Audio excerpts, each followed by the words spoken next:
ഒമാനെ ന്യൂനമർദ്ദം ബാധിക്കുമെന്ന് civil aviation authority. ഇതിന്റെ ഫലമായി ഡിസംബർ 30 വരെ അസ്ഥിരമായ കാലാവസ്ഥ തുടരുമെന്ന് കാലാവസ്ഥാ കേന്ദ്രം അറിയിക്കുന്നു. വടക്കൻ ഗവർണറേറ്റുകളിലും അറബിക്കടലിന്റെ തീരങ്ങളിലും ഇടയ്ക്കിടെയുള്ള മഴയും ശക്തമായ കാറ്റിനും സാധ്യതയുണ്ടെന്നാണ് മുന്നറിയിപ്പിൽ പറയുന്നത്. ഡിസംബർ 30 വരെ ഒമാനിൽ അസ്ഥിര കാലാവസ്ഥ ഉണ്ടാകുമെന്നാണ് സിവിൽ ഏവിയേഷൻ അതോറിറ്റി പുറപ്പെടുവിച്ച കാലാവസ്ഥാ ബുള്ളറ്റിനിൽ പറയുന്നത്.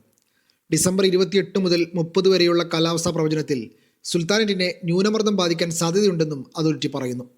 ഇത് പല പ്രദേശങ്ങളിലും വ്യത്യസ്ത തീവ്രതയിലുള്ള ഇടയ്ക്കിടെയുള്ള മഴ കൊണ്ടുവരും. ഡിസംബർ 28 ഞായറാഴ്ച വൈകുന്നേരം മുതൽ മുസന്തം കൗണ്ടിയിൽ മഴ പെയ്യും.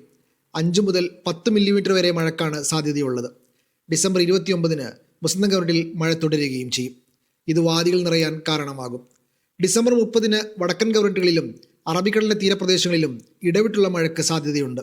വടക്ക് പടിഞ്ഞാറൻ കാറ്റിന്റെ ശക്തി വർദ്ധിക്കുമെന്നും ചില പ്രദേശങ്ങളിൽ പൊടിയും മണലും ഉയരാൻ സാധ്യതയുണ്ടെന്നും താപനില കുറയുമെന്നും മുന്നറിയിപ്പിൽ പറയുന്നു. Media 1 Muscat.